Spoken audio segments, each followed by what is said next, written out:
ఎన్ని లెక్కలు చెప్పుకున్నా సరే అసలు ప్రభుత్వం ఇప్పటికిప్పుడు ఈ సవరణలు ఎందుకు చేసింది? అసలు ఏ అంశాలు ప్రామాణికంగా తీసుకొని ఈ మార్పులు చేసింది? ఇవి తప్పక చర్చించాల్సిన విషయాలు. ఇక్కడే మరో అంశము ప్రస్తావించాలి. విలువలో మార్పులైతే జరిగాయి. కొన్ని చోట్ల భారీగా, మరికొన్ని చోట్ల మోస్తరుగా ధరలు పెరిగాయి.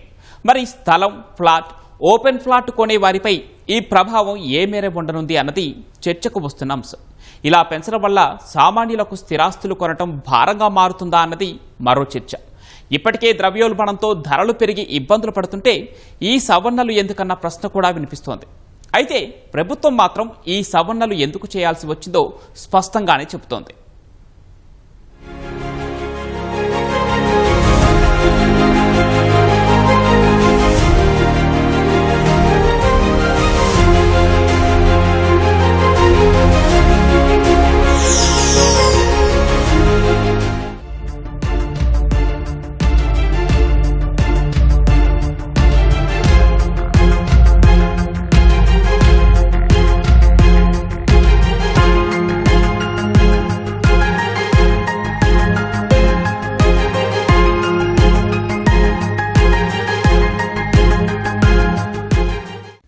రాష్ట్ర ఆర్థిక వ్యవస్థ, రియల్ ఎస్టేట్ మార్కెట్, పట్టణీకరణ, భూ లావాదేవీల్లో పారదర్శకత, ప్రభుత్వ ఆదాయం ఈ 5 అంశాలను దృష్టిలో పెట్టుకుని భూముల రిజిస్ట్రేషన్ విలువల్లో సవరణలు చేశామని చెబుతోంది ప్రభుత్వం. కొన్నేళ్లుగా రాష్ట్రంలోని స్థిరాస్తి రంగాన్ని పరిశీలిస్తే ధరలు 3 నుంచి 4 రెట్లు పెరిగినట్టు అంచనా. కానీ ప్రభుత్వ మార్కెట్ విలువలు మాత్రం పాతవే కొనసాగుతున్నాయి. బహిరంగ మార్కెట్ విలువలకు, రిజిస్ట్రేషన్ మార్కెట్ విలువలకు భారీగా అంతరం ఉండటం వల్ల పెద్ద ఎత్తున అవినీతి జరుగుతోందన్నది ప్రభుత్వం వాదన. ఇక్కడే మరో కోణాన్ని ప్రస్తావిస్తోంది సర్కార్. ప్రభుత్వ మార్కెట్ విలువ ₹1 కోటి ఉందనుకుంటే డాక్యుమెంట్లో 20 లక్షలే కోట్ చేస్తారు. ట్యాక్స్ పడకుండా ఉండేందుకు మిగతా అంతా నేరుగా డబ్బు చెల్లిస్తారు. అలా కాకుండా మార్కెట్ విలువనే ₹1 అధికారికంగా చేస్తే తప్పకుండా అంత మొత్తాన్ని పన్ను చెల్లించాల్సి ఉంటుంది. ఇదంతా ప్రభుత్వం చెబుతున్న విషయం.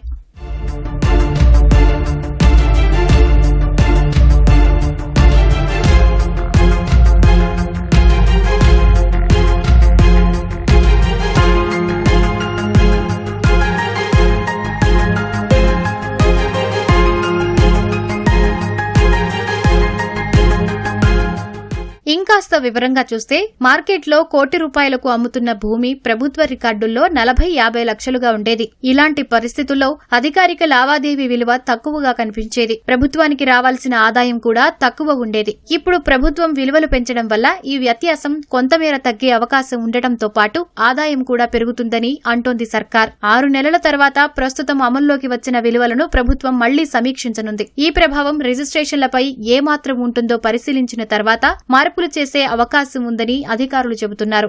ఇంకొకటి ఉమెన్స్ పేరు మీద, పర్టికులర్ ఉమెన్ పేరు మీద రిజిస్ట్రేషన్ చేసినప్పుడు ఒక 2% రిబేట్ ఇవ్వడము, ఆ విధంగా చేస్తే కూడా it's a welcome step. More అంటే ఉమెన్ వాళ్ళకు వాళ్ళ హ్యాండ్స్ స్ట్రెంథన్ చేయడం జరుగుతుంది, వాళ్ళకి ఎంపవర్ చేయడం జరుగుతుంది. కాబట్టి కొన్ని స్టేట్లు ఆల్రెడీ ఇంప్లిమెంట్ చేస్తున్నారు. They are giving some discount on the registration charges to the women.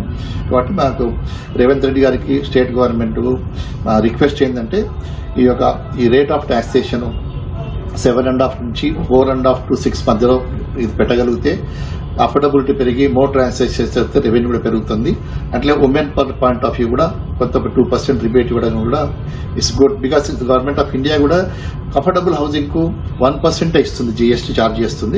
Normal వేరే అపార్ట్మెంట్స్ 5% చేస్తుంది. మార్కెట్ ధరల పెంపు పారదర్శకంగానే ఉందని ప్రభుత్వం చెబుతున్నా సామాన్యులపై భారం తప్పేలా లేదు. భూ యజమానుల కోణంలో చూస్తే ప్రభుత్వ రికార్డుల్లో వారి ఆస్తి విలువ పెరిగింది. భవిష్యత్తులో బ్యాంకు రుణాలు, ఆస్తి విలువ అంచనాలు, పెట్టుబడి లెక్కల్లో ఇది ఆశాజనకంగా ఉంటుంది. ఇదే అంశాన్ని కొనుగోలుదారుల కోణంలో చూస్తే రిజిస్ట్రేషన్ సమయంలో చెల్లించాల్సిన మొత్తం పెరుగుతుంది. ప్రత్యేకించి మధ్యతరగతి కుటుంబాలు అపార్ట్మెంట్ గాని, చిన్న ఫ్లాట్ గాని కొనుగోలు చేసే సమయంలో అదనపు భారం మోయాల్సిన పరిస్థితి ఏర్పడింది. కొన్ని ఉదాహరణలు చెప్పుకుందాం. కొంగర్కలాన్ ప్రాంతంలో ఎకరా భూమి ₹15 లక్షల 7.5% రిజిస్ట్రేషన్ ఛార్జీలు 1,12,500 అయ్యేవి. ఇప్పుడు మార్కెట్ విలువ 30 లక్షలకు పెరగడం వల్ల 2,25,000 చెల్లించాల్సి ఉంటుంది. అంటే అదనంగా 1,12,000కు పైగా భారం పడుతుంది. కొనుగోలుదారుడు ఏదైతే 7.5% రిజిస్ట్రేషన్ కాస్ట్ పే చేస్తున్నాడో దాన్ని తగ్గించాలని మేము ప్రభుత్వాన్ని కొన్ని సంవత్సరాలుగా అడగడం జరుగుతుంది. దాన్ని 5% లోపుకు తీసుకురావాలని మేము రిక్వెస్ట్ చేయడం జరుగుతుంది. ఎందుకంటే ఈ భూముల ధరలు పెరిగినా కొద్దీ అలాగే వేరే ఇంపాక్ట్ కూడా ఉంది. రిజిస్ట్రేషన్ కాస్టే కాకుండా రిజిస్ట్రేషన్తో పాటు జీఎస్టీ కూడా ఉంది. జీఎస్టీ ఒక 5%, ఇది 7.5%, 12.5% కొనుగోలుదారుడికి భారం అవుతుంది. ఈ రెండు కలిపి కూడా జీఎస్టీ అండ్ ఈ రెండు కలిపి కూడా 10% లోపలికి రావాలని మా ఆకాంక్ష. మాసబ్ ట్యాంక్ వద్ద చదరపు అడుగు ధర 2,500గా ఉండేది. 2,000 చదరపు అడుగుల ఫ్లాట్ తీసుకున్నట్టయితే దాదాపు 50 లక్షల రూపాయల వరకు అవుతుంది. దీనిపైన ప్రస్తుత 7.5% లెక్కన 37,500 రూపాయల రిజిస్ట్రేషన్ ఛార్జీలు చెల్లించాల్సి వస్తుంది. అదే 2,700కు పెరగడం వల్ల 2,000 చదరపు అడుగుల మొత్తం ధర 54 లక్షల దాకా అవుతుంది. అంటే 7.5% లెక్కన 40,500 రిజిస్ట్రేషన్ ఛార్జీలు చెల్లించాల్సి ఉంటుంది. అంటే అదనం మరో 3,000 చెల్లించాల్సి వస్తుంది.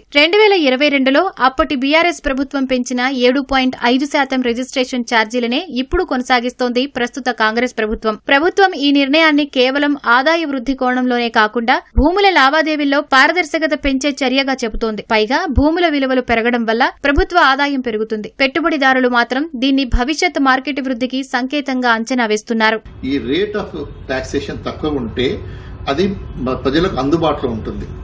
ఇప్పుడు మనం అన్ని పెంచుకొని లాస్ట్ టైం కూడా మనము ల్యాండ్ వాల్యూస్ పెంచినాం, బిల్డప్ ఏరియా పెంచాం, అట్లనే ఈ యొక్క బేసిక్ రేట్ ఏదైతే ఉందో అది రిజిస్ట్రేషన్, స్టాంప్ డ్యూటీ అన్ని కలిపి 6% ఉన్నదాన్ని అబౌట్ 25% మనం పెంచి దాన్ని 7.5 చేసినాము. అది మేము ఆ రోజుల్లో కూడా మేము ఆబ్జెక్షన్ చెప్పడం జరిగింది. Government should reduce rate of taxation to 4.5 to 6% depending on the LIG, MIG, HIG చేస్తే బాగుంటుంది. So this has to be done. ఈ ధరల సవరణపై ప్రజలు ఏమనుకుంటున్నారు అనే అంశంపైన ప్రభుత్వం దృష్టి సారించనుంది. వారి నుంచి సలహాలు, సూచనలు తీసుకునేందుకు ప్రత్యేకంగా హెల్ప్ డెస్క్ ఏర్పాటు చేయాలని రిజిస్ట్రేషన్ల శాఖను ఆదేశించారు మంత్రి పొంగులేటి. అంతేకాదు ప్రత్యేకంగా టోల్ ఫ్రీ నెంబర్ కూడా ఏర్పాటు చేశారు. ఏమైనా సందేహాలు ఉంటే 1800-599-4788 నంబర్కు కాల్ చేసే వెసులుబాటు కల్పించింది. ఇక్కడ మరో కోణం ఏంటంటే ఇలా ధరలు పెంచడం వల్ల స్థిరాస్తి రంగంపై ప్రభావం పడుతుందేమో అన్న చర్చ కూడా జరుగుతోంది. క్రయ విక్రయాలు కొన్ని వారాలు లేదా నెలల పాటు మందగించే అవకాశాలు ఉండొచ్చు. గత అనుభవాలను చూస్తే మార్కెట్ సాధారణ స్థితికి తిరిగి రావడానికి ఎక్కువ సమయం పట్టకపోవచ్చన్నది మరో అంచనా. ఈ particular increase in registration value అనేది అపార్ట్మెంట్స్ కి పెద్ద ఎఫెక్ట్ ఏమి ఇవ్వదు. అలానే విల్లాస్ కి, ప్లాట్స్ కి ఎవరైతే మధ్యతరగతి వాళ్ళు, ఎంప్లాయిడ్ సాలరీస్ వాళ్ళు లోన్ తీసుకొని కొనుక్కుంటున్నారో వాళ్ళందరికీ పెద్దగా ఇంపాక్ట్ ఏం ఉండదు. ఎవరైతే ఎంప్లాయిడ్ క్లాస్, సాలరీడ్ క్లాస్ కష్టంగా వాళ్ళు సంపాదనతో ఇల్లు కొనుక్కుంటున్నారో వాళ్ళు ఫుల్ వాల్యూ మీద రిజిస్ట్రేషన్ కట్టడం జరుగుతుంది. ఇది ప్రభుత్వం గమనించాలా.